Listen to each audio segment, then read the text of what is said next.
Welcome back to our channel, everybody. I hope you're enjoying our shorts. We are very excited. It's quite fun to come up with different messages, and it's really sometimes a channel to just keep it short because you want to, especially me who's a lady of detail, but I hope you're enjoying it. So pop us a thumbs up if you are, and we will gladly see it, and it's just exciting because it means that you're interacting with us.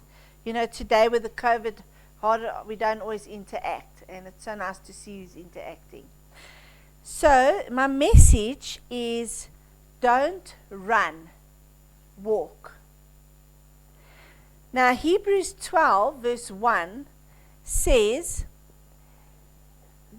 since we are surrounded by such a great cloud of witnesses, let us throw off everything that hinders us and the sin that so easily entangles us, and let us run with the perseverance the race marked out for us. Now, so many of us take this scripture literally and think that we are running a race, that we are physically jogging and running. Okay. Now, let me stop you there, because I've actually gone and had a look. Nowhere in the Bible, nowhere, not once, does it ever say that Jesus ran. It always says Jesus walked to Galilee, and the only time that I know Jesus didn't actually use his 10-toe ministry was when he was going into Jerusalem on the donkey. The rest of the time, as my niece says, tintuana, that's what he used. He had Jesus sandals on and he walked everywhere. So it only indicates that he walked everywhere. Okay? Now, I don't know about any of you, but if I have to run from one lamppost to the next, I'm just about dead. I mean, I just have to run from here to my front door and I'm just about dead. So running to me is not the best option, okay? But as Christians, we try and run everywhere. We try and run so fast ahead of what we're facing and ahead of situations that we're almost dead. Okay? Today I believe that God is telling us and he's asking us to slow down, to walk slowly. Hebrews 12 encourages us to persevere, to press on, to keep focused on Jesus. But sometimes we get so caught up in the running the race, and we get stuck looking at the wrong goals. And sometimes we even get caught running the wrong race. How many times do you fight battles that are not your battles to fight? How many times are you going in one direction and you are so on a fast track to get there, and the Lord's saying, but if you'd taken that road there, you would have been there 20 minutes ago. Running doesn't always get you to a place faster than walking. So what am I trying to say? We run so fast that we often forget that Jesus is standing right next to us, because we're way ahead of him. I mean, I know sometimes when Kyle and I want to look like we're getting fit, then we'll be walking with the three of us down the road, and Kyle and I will suddenly decide for the next 100 or 200 meters we will jog. And Colin's way back there, and Colin's actually our security because he's the head of our home.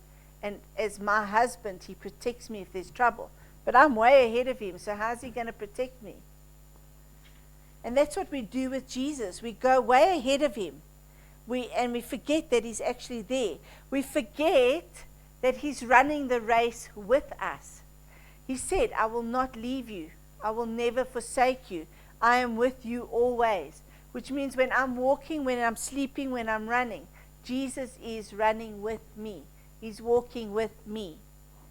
But if I'm running too fast and he can't keep up with me, then what's the point? Oh, but hold on, let me stop the race. I've got a cramp. Now I suddenly need Jesus. But Jesus is not there because I've gone ahead of him.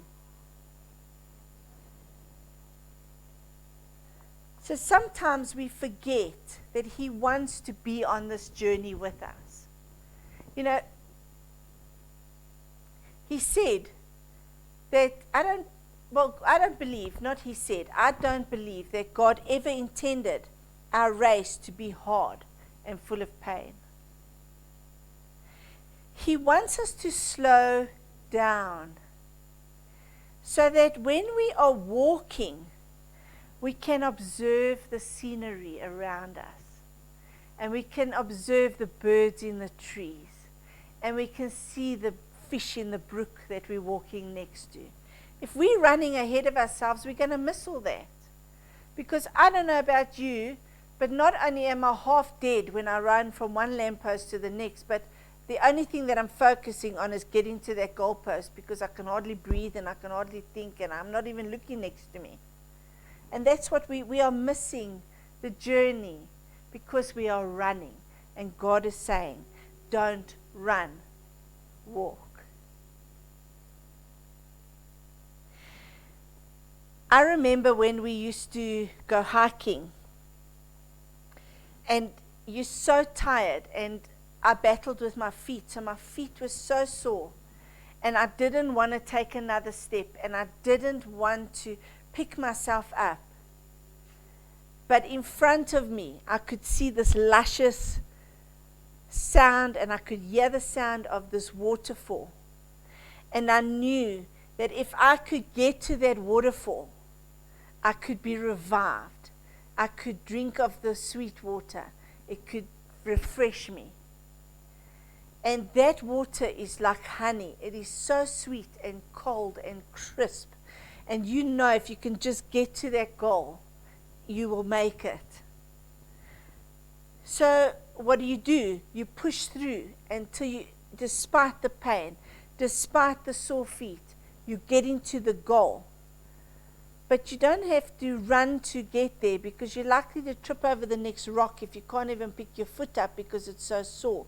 So you slowly walk, taking in the beauty of where you're going. And I know we all have busy lives. I really do. I mean, our jobs, the jobs must be done. My house must be cleaned. The ironing must be done. The cooking must be done. I've got the kids' homework to be done, and etc. and etc. And we just tick over, and we just keep running and running and running and running, and eventually we run out of steam.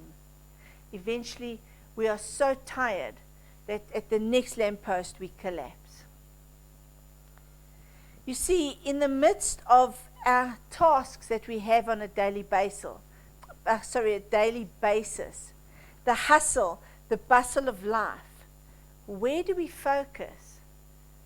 If we are so focused on getting things done per schedule, and what are we focusing on? We're focusing on that race. So where am I placing my value? Is it in the product that I'm making? Is my value in what I accomplish in the day? Is my value in getting to where I think I should be? Do I define my values by material, what I've materially produced, or what I've accomplished through the day? In other words, when I go to bed at night, do I think I'm worth what I have tried to accomplish throughout the day? Or is my value, do I have a better valued life when I can sit back and breathe? You know, when we moved to the plot, one of the things that we came to do was we realized that we had a better valued life, because at 4 o'clock in the afternoon we could sit on our veranda and admire the beauty around us. And when you are walking and not running, you are admiring the beauty around you. You are taking that deep breath that God intends you to have to carry on for the next day. So when we slow down in the moment on the pathway we are walking along, we appreciate it. And that's what God wants us to do, to appreciate it. He wants us to appreciate the journey. He wants us to enjoy the moment we're in. He doesn't want us to be anxious about the moment we're living in, because we're striving to get to a better place. Are we allowing our worth to rest in Him? Am I worth it because I'm in Him? Yes, you are. To be accepted as we are without the need to prove ourselves to others. We are still accomplishing the things around us, but now we are focused on enjoying the things that are around us, because we have slowed down and we are able to take stock of what's in front of us and deal with it in a slow and peaceful manner. And so we become thankful for every journey that we have. We become thankful for the scenery, the birds in the tree, the fish in the brook, that luscious, crisp water we get into when we are seeing that waterfall in front of us. You see, when we slow down and walk rather than run, we first and foremost start seeing things clearly. Secondly, we hear things clearly. And thirdly, we are able to think more clearly.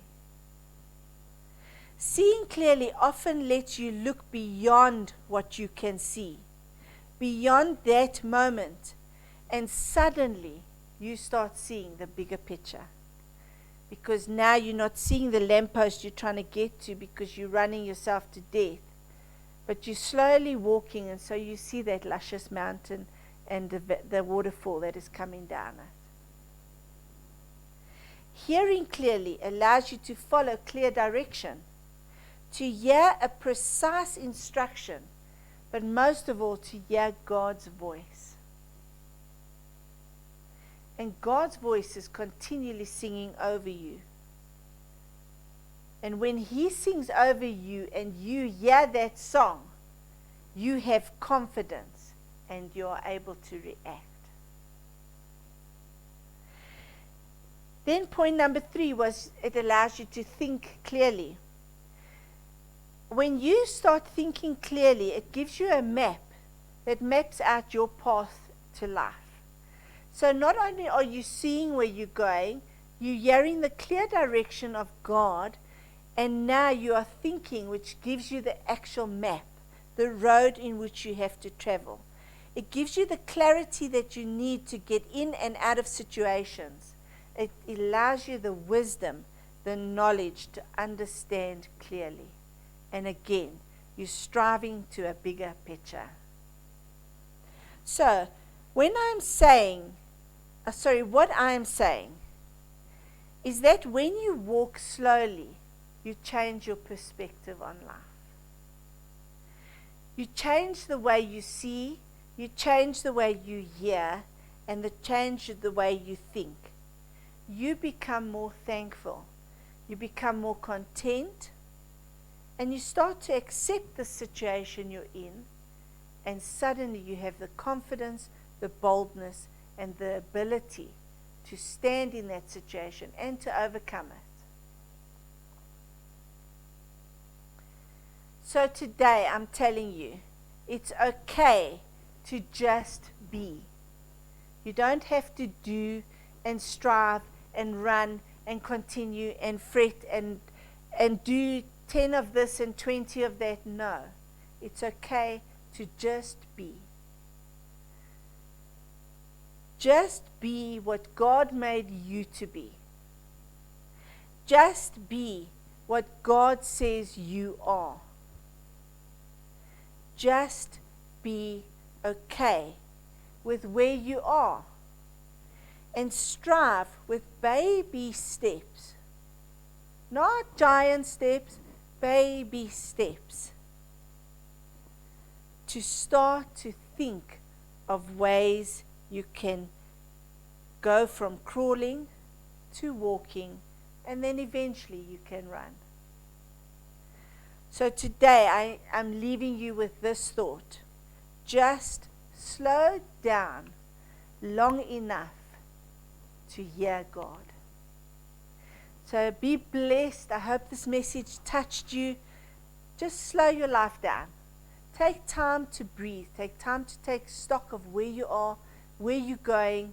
Start to see the scenery around you. You know, when you change your sight, you change your perspective.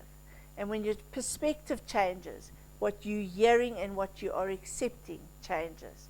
So I'm telling you today, it's okay to just be. Blessings. We love you. Have an awesome week. Have an awesome time. Be blessed. Till next time. Bye.